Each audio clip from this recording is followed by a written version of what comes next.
Vamos a buscar en segundo libro de Samuel, capítulo 22, versículo 47.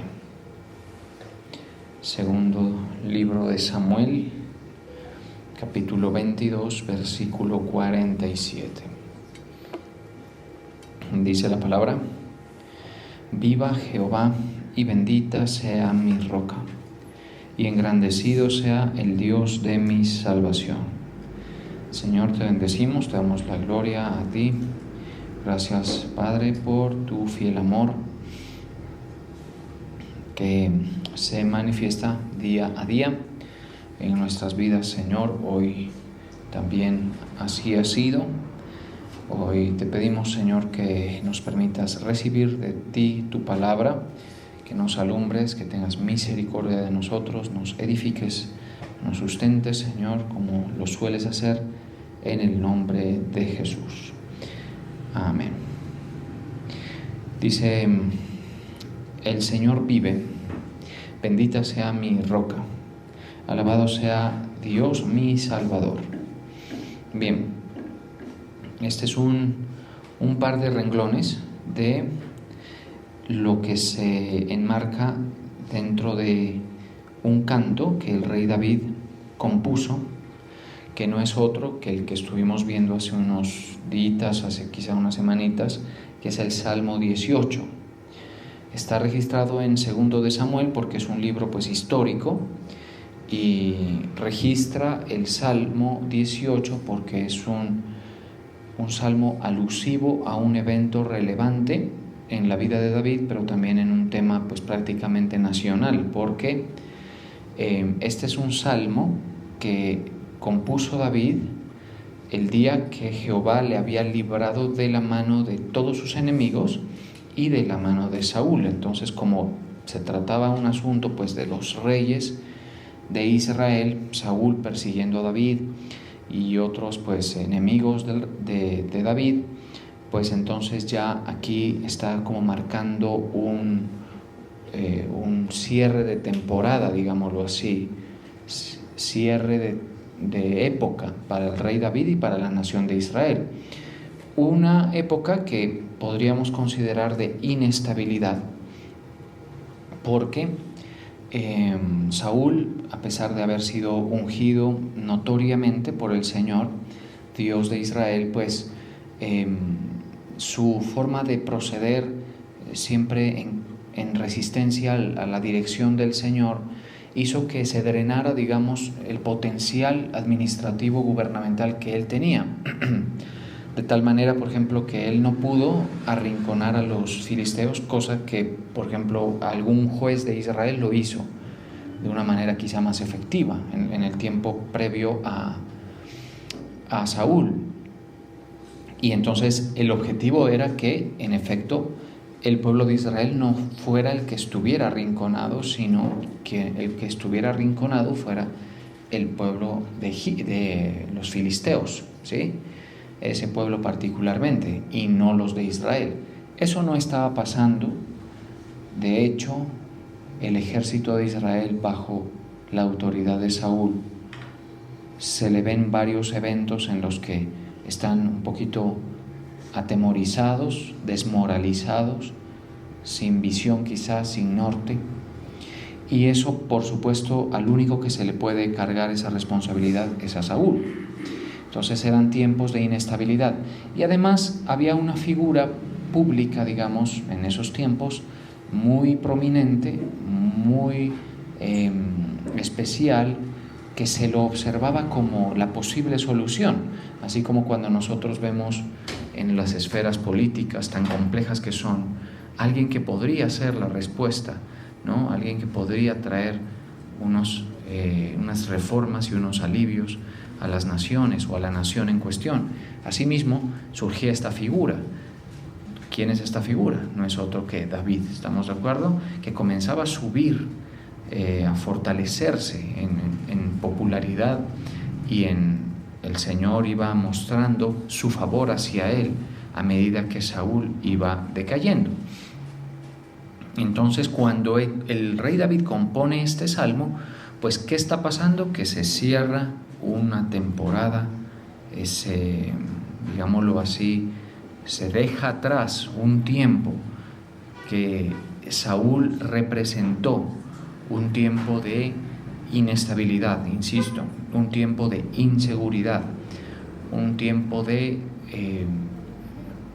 podemos decirlo así, de estancamiento, porque las naciones en todos los tiempos, someten su desarrollo a múltiples factores, y obviamente la nación de Israel no estaba avanzando.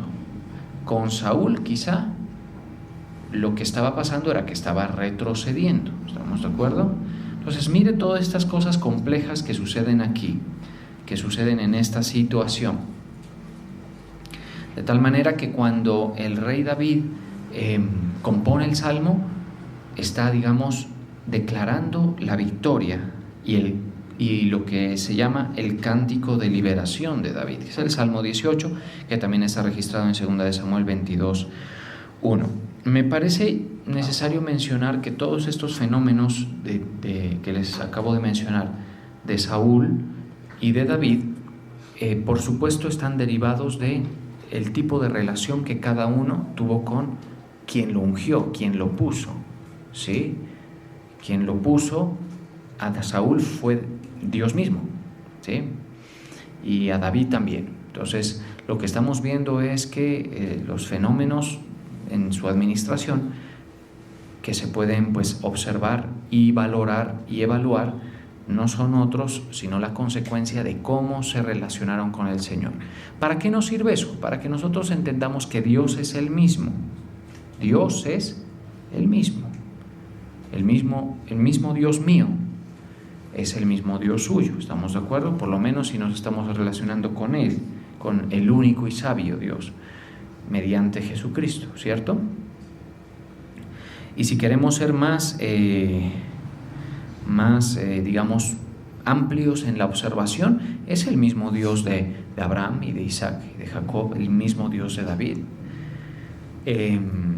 Entonces eso nos debe llevar a nosotros a pensar que gran parte de la responsabilidad recae sobre nosotros, en el sentido en que, pues si nos relacionamos bien con el Señor, pues nosotros no tiene que leerse algún tipo de situación parecida a la de David, en una proporción, por supuesto, micro, ¿sí? Nosotros no estamos en la esfera política, no tenemos a cargo un país, no tenemos a cargo una nación, ni un ejército, ni tenemos nuestras fronteras amenazadas por ahora, ¿sí?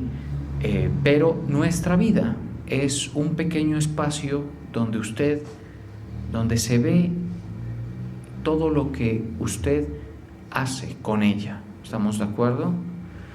Si queremos, por ejemplo, su casa es un pequeño espacio donde se ve los efectos administrativos suyos, lo que sucede, su hogar, la familia, el tipo de familia que tiene. ¿Estamos de acuerdo? A veces basta ver, por ejemplo, la infraestructura, ¿sí? Y no importa si eres arrendatario, por ejemplo, si tú estás arrendando, allí se puede ver qué tipo de persona eres en todo. ¿Estamos de acuerdo? ¿Qué tipo de persona estamos tratando? Y también en la vida en general, en lo visible y en lo muy íntimo, que solamente conocemos nosotros, no es que el Señor cambia con nosotros, es decir, no es que el Señor es especialmente cerrado con usted o conmigo. No, nunca debemos pensar así. O sea, nosotros no podemos decir, no, es que Dios le abrió puertas a otros que a mí no me quiere abrir. Y entonces lo que uno puede pensar es que Dios de alguna manera pues está en una actitud parcializada con nosotros, y no es así.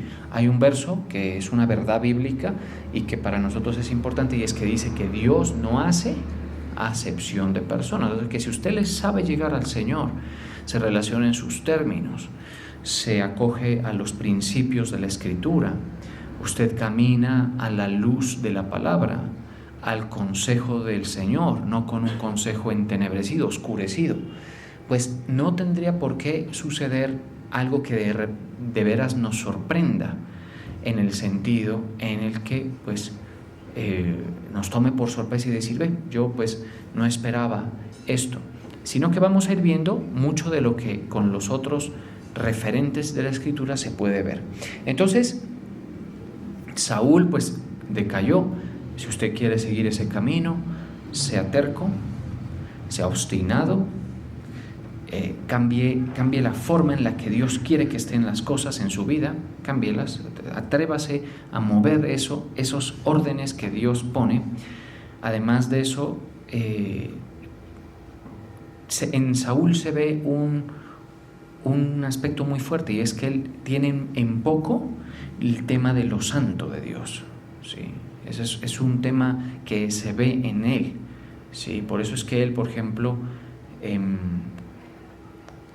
se apresura cuando Samuel se demora. Samuel, ustedes saben, tenía que ir a presentar los sacrificios, no llegó, y Saúl se apresura a presentar, ¿sí?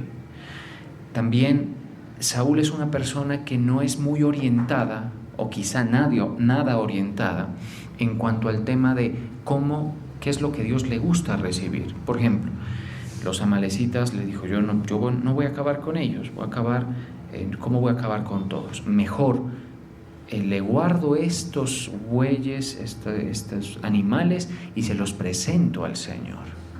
Y el Señor no había pedido eso. Y ahí surge una frase muy célebre y muy popular de la Escritura, que es, se complace Jehová más en los holocaustos que en la obediencia. Esa es la palabra de Samuel que le dice, ¿sí? Se complace Jehová más en los holocaustos y en los sacrificios que en la obediencia. Y entonces va surgiendo una idea de que al Señor no se le presenta lo que uno quiere, sino lo que Él pide realmente, y lo que es como la forma en la que nosotros nos debemos relacionar para pues encajar con el Señor. Finalmente pues Saúl termina de caer, porque eso ya no tenía forma de recuperarse en la etapa en la que se estaba, y David en cambio es fortalecido. Y es allí cuando el rey David compone todo el Salmo 18, que es grande, pero yo me he parado más de una vez, no solo en este tiempo que he estado sobrevolando esto el libro de los Salmos, sino muchas veces me he parado en el versículo 47, que fue el que le cité. El versículo 47 dice, viva Jehová, ¿sí? Y bendita sea mi roca. Y esa expresión es pues muy profunda en sus implicaciones. O sea, lo que David está diciendo, junto con otros muchos salmos, es que él había hecho que Dios sea su roca. Y lo que entendemos por roca, pues es que es un lugar de seguridad, de estabilidad, que el punto de afianzamiento de David era el Señor. Le había hecho su lugar donde él reposaba, donde él descansaba. Así como cuando usted y yo estamos en tierra firme, o percibimos una edificación lo suficientemente robusta, fuerte, ¿sí? Y eso nos produce sensación de seguridad, eso nos produce sensación de estabilidad. Pues en el caso del rey David no hay otro elemento, digamos, o situación que le produzca esa seguridad que Dios mismo. Y eso es difícil porque Dios es invisible, ¿estamos de acuerdo? Pues hay un concepto que está también en las Escrituras que dice al Rey de los siglos. Es el apóstol Pedro que lo escribe, creo. Inmortal, invisible. Y eso es una parte de las características de Dios, es invisible. Entonces, que una persona tome algo invisible como roca es un estado muy refinado de fe. ¿Estamos de acuerdo? Y hemos sido muy enfáticos en estudiar a David, porque si hay alguien que vale la pena estudiar es a David. Después, por supuesto, de nuestro Señor Jesucristo. Pero es que nuestro Señor Jesucristo, digamos que es otro nivel, digámoslo así, ¿sí? Otro nivel. Entonces, en el caso de David, vale la pena estudiarlo y aprender. ¿Qué se ve en él? ¿Qué se ve en el rey David? Que toma algo invisible y lo hace su roca. Lo hace su roca, ¿sí? La forma de confiar de David es que se siente sustentado por algo que no puede ver. Es impresionante, ¿sí? Se siente sustentado así, a tal punto que él no está diciendo lo que siempre dice: Jehová es mi roca y mi fortaleza, ¿sí? ¿De quién temeré? Por ahí hay un pasaje, ¿sí? Sí. Eso en nosotros debe volverse cada día más fuerte. El Señor es mi roca, mi fortaleza, ¿de quién temeré? Nosotros los cristianos, el nivel de fe que practicamos es tan flojito, y eso nos incluye a todos, por supuesto, que nosotros por lo general estamos en condición de amedrentados por muchas razones.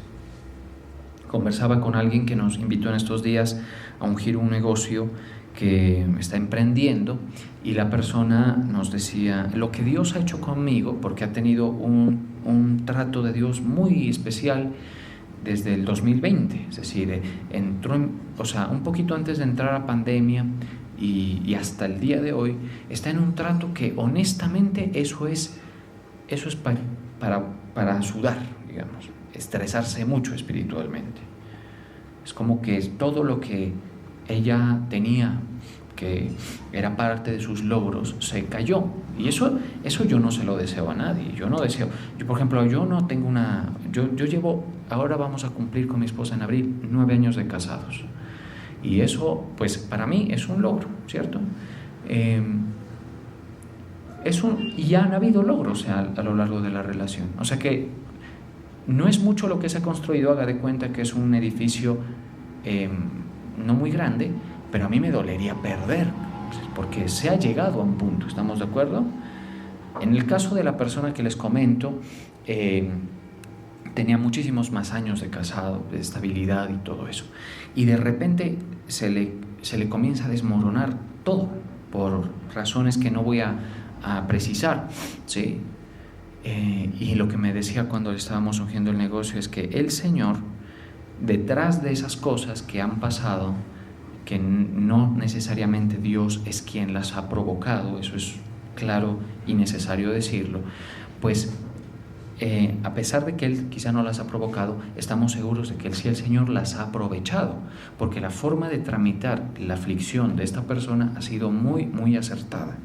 Eso le pasaría a usted y a mí cuando somos pastoreados en medio de la dificultad, y también pastoreados en medio de la bonanza, digámoslo así, pero especialmente cuando somos pastoreados en medio de la dificultad. ¿Qué significa eso? Que a usted le pasa algo y ustedes lo hacen. O sea, esto no es ni un llamado ni un reclamo. Ustedes lo hacen y nos llaman como pastores y nos dicen: pastor, mire, pasó esto, ¿qué hago? Tengo aquí al esposo, tengo a la esposa, tengo mis hijos, tengo mi trabajo y todo eso. Y lo que obtienen de nosotros es una dirección, pues, obtenida de todas las estructuras doctrinales de la palabra, de la experiencia, y también, por supuesto, de todo esto que está escrito, ¿sí? Y resulta que ustedes se vuelven muy hábiles en tramitar sus aflicciones. Entonces, entre ustedes hay, pues, obviamente no son todos, ¿estamos de acuerdo? Pero supongamos que son una buena mayoría, gente muy hábil tramitando sus aflicciones, ¿sí? Sus tiempos por ejemplo, de lo poco, porque, por ejemplo, dígame en dónde le dicen a uno que debe ser fiel en lo poco, si no es un consejo que se extrae de la Escritura, ¿cierto? Si está usted en lo poco, no vaya a creer que es el momento para embarrarla, es el peor momento para embarrarla. Hay que manejar muy bien, pero usted dice: yo estoy en lo poco. Hay que identificar que está en lo poco, sobre todo si es padre de familia. Usted no tiene derecho a no saber explicar su situación, ¿sí? Eso también se lo decía alguien que no es la persona que les digo. Es que no sé qué pasa, es que el Señor, es que no sé que estos 2 meses que ha pasado, es que es duro. Y obvio, yo sé que es duro, ¿sí? Tanta cosa. Colombia atraviesa cosas muy turbulentas, la verdad, ¿no? Bien difíciles. Ojalá no se vaya a complicar ese asunto, la verdad, ¿sí? Pero bueno, está en manos de Dios. También hay unos fenómenos globales que también obviamente afectan, que ya no son solo Colombia y todo eso. Esta persona me decía, es que yo no sé qué pasa. Yo le decía, tú no tienes derecho a no saber explicar lo que pasó. ¿Sí? Tienes que saber explicar lo que pasó. Por ejemplo, si está en recesión y su industria depende, por ejemplo, de las entradas a la región, pues ha habido un derrumbo, miles de cosas, ¿estamos de acuerdo? Pero no me puedes decir yo no sé, ¿por qué? Porque cuando nosotros hacemos eso, pues ponemos a la fe en un nivel de lo irracional, y eso no funciona así. ¿Sí? Entonces esta otra persona, la que les digo que está saliendo bien, o sea, está como saliendo bien calificada, digamos, de la prueba, decía que el Señor le ha quitado todo lo que ella tenía y que antes temía perder, ¿sí?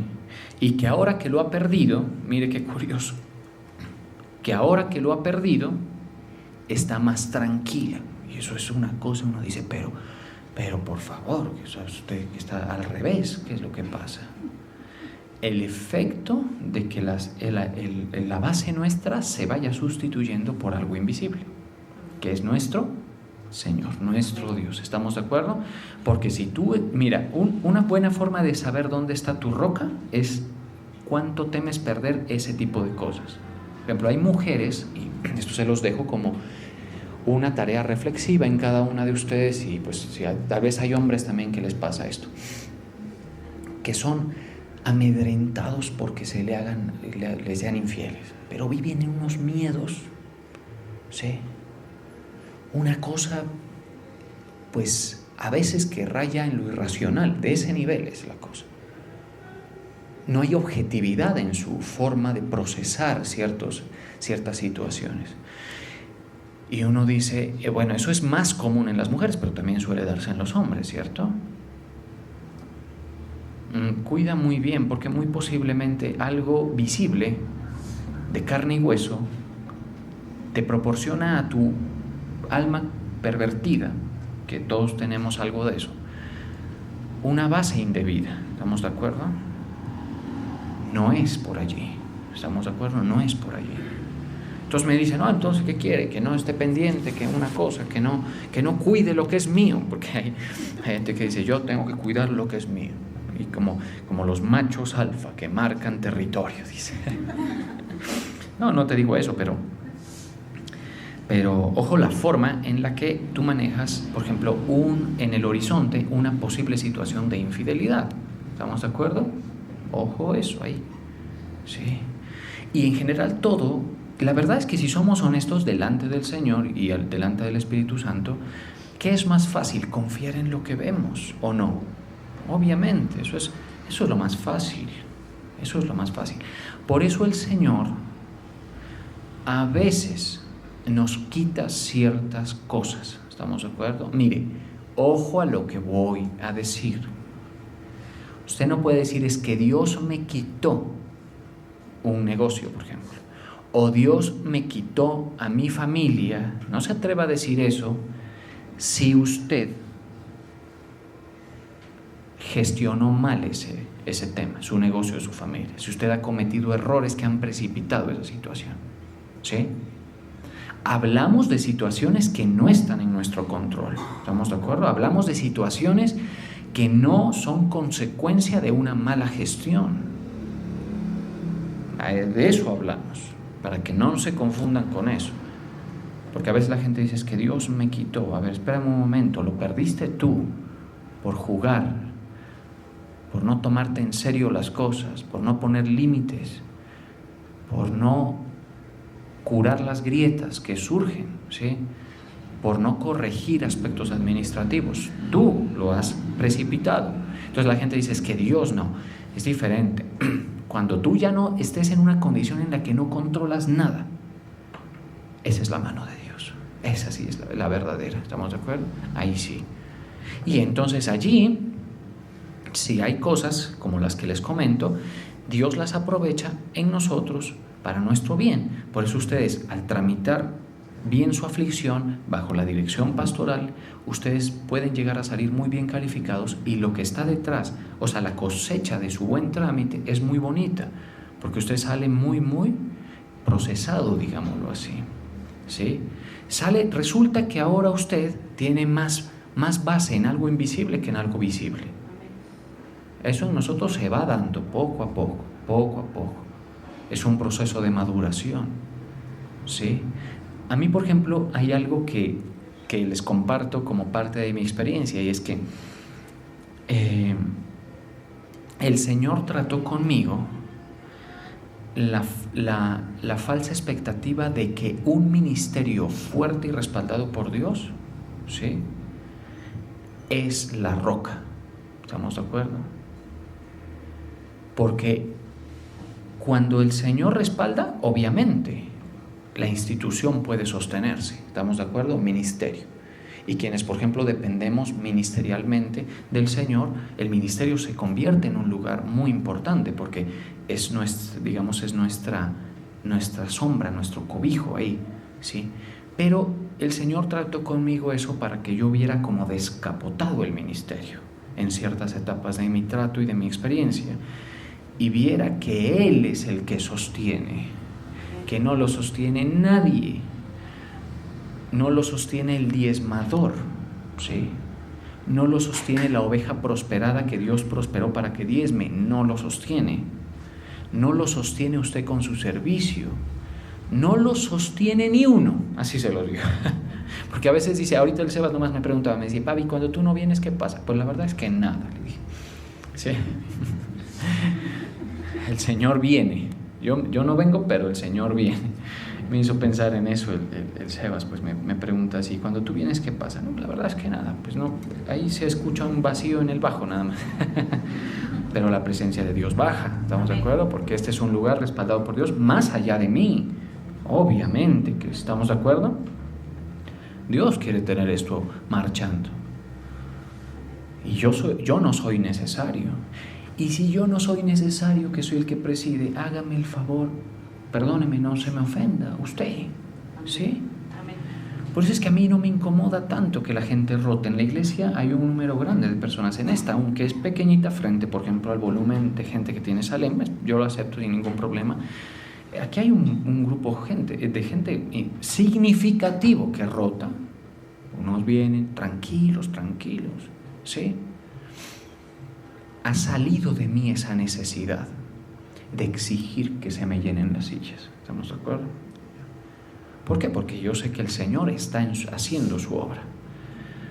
Y a veces ver las cosas muy así, como un árbol muy frondoso, hace que confiemos en el árbol, no en la vida del árbol. Y la vida del árbol es lo más importante. ¿Estamos de acuerdo? En nosotros no es usted, ni soy yo, ni en el ministerio. Es lo que le da vida al ministerio, es la presencia del Señor, es el Señor.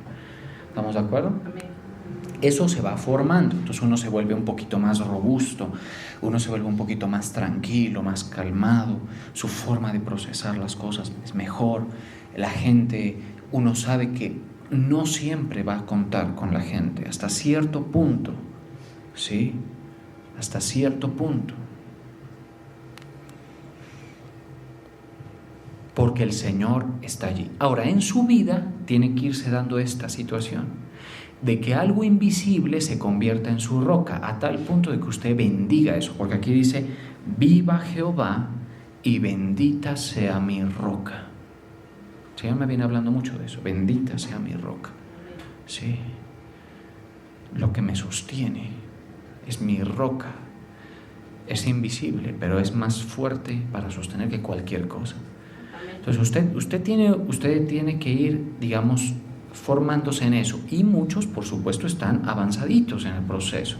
Aquí hay gente madura, de mucho valor, que ha sabido dar sus batallas, ha sabido tragar decepciones, ha sabido saborear amargura, ha sabido recibir ciertas situaciones que le hacen a uno hasta dejar de confiar en uno mismo, que es la idea. Usted dice, ¿cuál es la idea? Esa es la idea, es una de las cosas que toca que pase. ¿Estamos de acuerdo? Una de las cosas. ¿Para qué? Para que lo invisible de Dios sea en nosotros muy estimado. lo que el Señor ha hecho, y yo no me he podido salir de estos temas, ustedes ya se han dado cuenta, que no, he tratado como de irme para otros temas, pero el Señor me pone aquí, es estimar nuestra roca, estimarla, valorar nuestra relación con el Señor, ¿sí? Que para nosotros sea algo de alta estima, como para bendecirlo cuando se nos abra la boca para algo, ¿sí? Y todo lo que tiene que ver con eso. Entonces, por ejemplo, valorar todo a nuestra roca, que es nuestro Dios, y todo lo que tiene que ver con eso. La iglesia, el servicio, la palabra.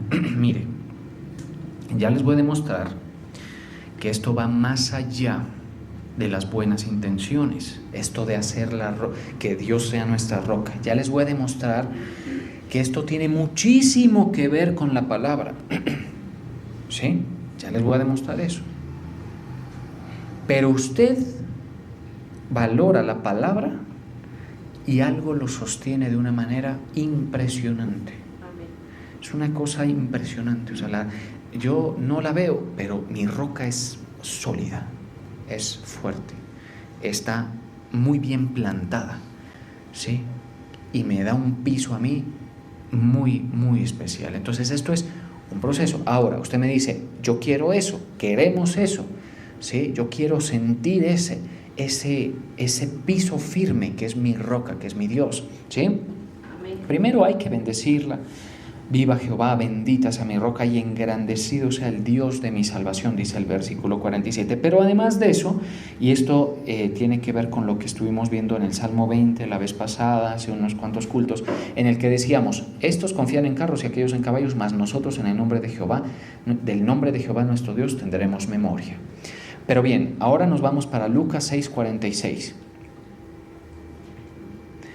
6:47, Lucas 6:47. Mire lo que dice en Lucas 6:47. Aquel que viene a mí. Entonces usted y yo tenemos el acceso, el privilegio de estar acercándonos a la luz, a la verdad, a Cristo, que es el camino, la verdad y la vida. Dice, todo aquel que viene a mí, y ojo, y oye mis palabras, ¿y qué cosa? ¿Y qué cosa? Y las hace. Os indicaré a quién es semejante. Y por ahí va a aparecer un concepto muy revelacional de David. Va usted a leerlo.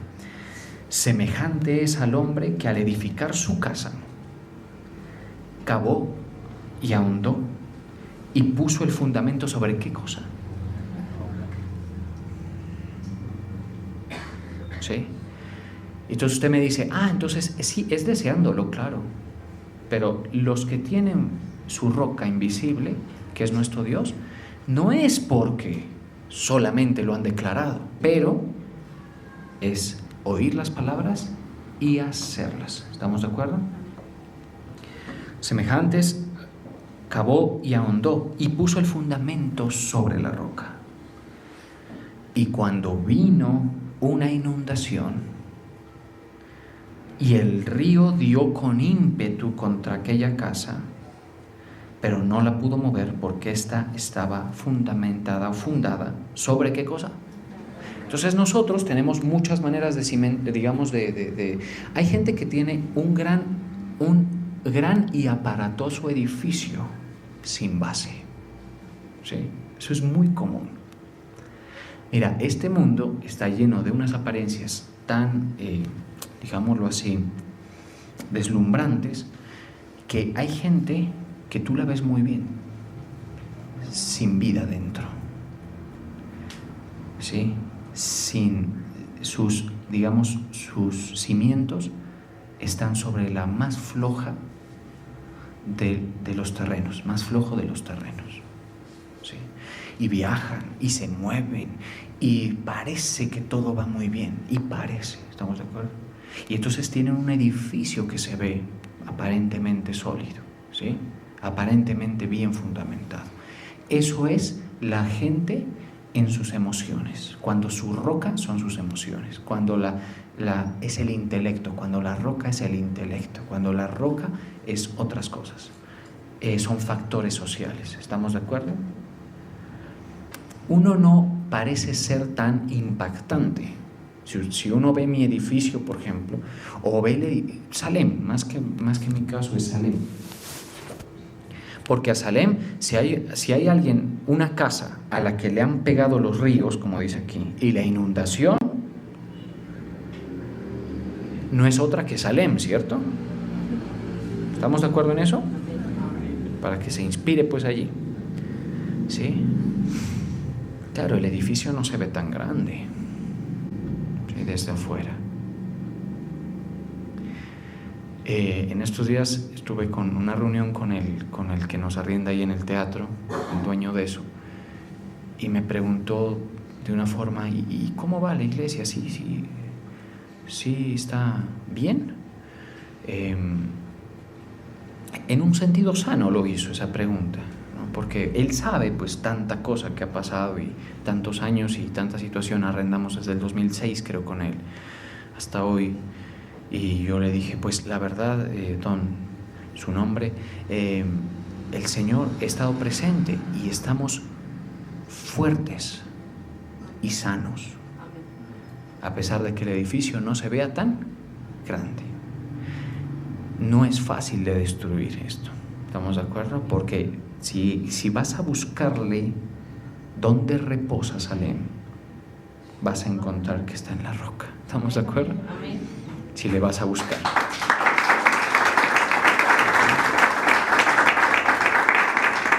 En cambio hay gente que, perdóneme, ¿no? Y eso también se ve en ministerios, porque hablamos de vidas, ministerios, hablamos de naciones, ¿sí? Por eso Estados Unidos sigue siendo fuerte hasta hoy, porque sus fundamentos, ahora ya pues los están pudriendo, esos fundamentos que llegaban hasta la roca, ¿estamos de acuerdo? La gestión de las naciones los va llevando hacia allá, pero en su fundamento estaban sobre la roca, ¿sí? Estaban. Entonces, ¿qué pasa? A ministerios les pasa que a veces, por ejemplo, sustituyen la verdad de la palabra por sermones aduladores, por buscar gente de otras iglesias. Hay iglesias a nuestro alrededor que se llenan buscando sacar de otras. De esta mucho han intentado sacar. Esa es la verdad, ¿sí? Porque si no les digo las cosas como son, ustedes no están orientados y yo se las tengo que decir. ¿Estamos de acuerdo? Entonces a usted le van a... No, ni que lo van a coger mal parqueado porque dice, vengas a esta iglesia, casi es bonito. Viera usted, ¿sí? Contemporáneo, para la familia, ¿sí? Pastor habla fuerte, con vozarrón, ¿no? Como ese otro que... ¿sí? Esa retórica no me la estoy inventando, se las dejo ahí, ¿estamos de acuerdo? Es muy así, suena, más o menos. Y aparte hay amor, es que si en Salem no hay amor, ¿sí? Y aparte usted puede vivir tranquilo porque ¿para qué va a estar que lo estén? ¿Recuerdan eso del devocional? Quienes estuvieron de los clavos hincados, que son las palabras del pastor, ¿sí? Ajá, entonces, claro, bueno, yo respeto los resultados de la gente. Hay gente que tiene resultados, digamos, por lo menos aparentemente muy buenos, ¿sí?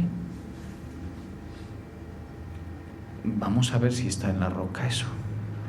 Pero ya te vaticino, digámoslo así, ya te vaticino que si los dogmas en los que se construye por ejemplo, la fidelidad del creyente son que la iglesia es amor, o que el pastor es de unas cualidades especiales, o que es un lugar donde mi potencial lo voy a alcanzar y todo ese tipo de cosas y mensajes aduladores, ¿eso es la roca? Pregunto yo.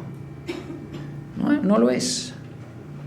Entonces el edificio se puede ver aparatoso, pero donde le peguen los vientos, los ríos, vamos a ver qué queda. Y no quiero que nada pase, pero pues vamos a ver qué queda. ¿Estamos de acuerdo?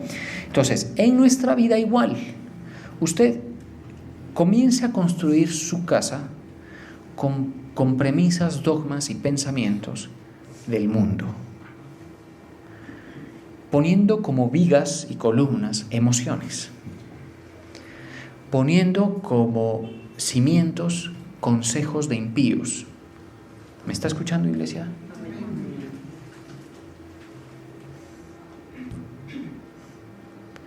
Te aseguro que te bota. A veces ni siquiera tiene que ser un evento meteorológico espiritual tan determinado para botarte. ¿Estamos de acuerdo? Pero cuando tú crees la palabra y tienes la bendición de ir a una iglesia y de que Cristo se te haya revelado en una iglesia donde la palabra del Señor es el centro, cuando corta y corta fino, y cuando duele la palabra y cuando se clava en nuestro y tú construyes, eso es hacer lo que David hizo. ¿Estamos de acuerdo? Eso es. Entonces, es hacer las cosas, como dice aquí. Mas él dice, porque estaba fundada sobre la roca. ¿Pero quién? Entonces, semejantes al que cavó y ahondó. Entonces a ti te corresponde cavar hasta encontrar la roca, para poner fundamento a tu familia, para poner fundamento a todo. Eso es en oración y en obediencia a la palabra del Señor. Si el Señor, por ejemplo, nos invita a la santificación, proceder a la santificación. Si el Señor nos invita a, en todos los procesos de la Escritura, el consejo, a practicar principios, ahí debes estar tú. No te pierdas esa bendición. Quienes ustedes lo han practicado, sigan haciéndolo. Hay gente de ustedes que parece que no son tan prosperados ni todo, pero tienen economías fuertes, tienen cercado su vida, su familia, y eso es un favor de Dios muy especial. ¿Estamos de acuerdo? Eso hay que procurarlo, procúrenlo. No una economía que proyecte apariencias, ¿estamos de acuerdo? No una economía que proyecte, digamos, aparente bienestar, sino que realmente esté sano su bolsillo, que realmente esté así. Eso se consigue poniendo al Señor también, ¿vale? Entonces dice, más el que oyó, y de eso sí que hay bastante, y en todos lados. Eso sí, eso hay en los unos, en todas las iglesias, en todos lados. Más el que oyó y no hizo, semejantes al hombre que edificó su casa sobre la tierra, sin fundamento, contra la cual el río dio con ímpetu, y luego cayó, y fue grande la ruina de aquella casa. Vamos a orar.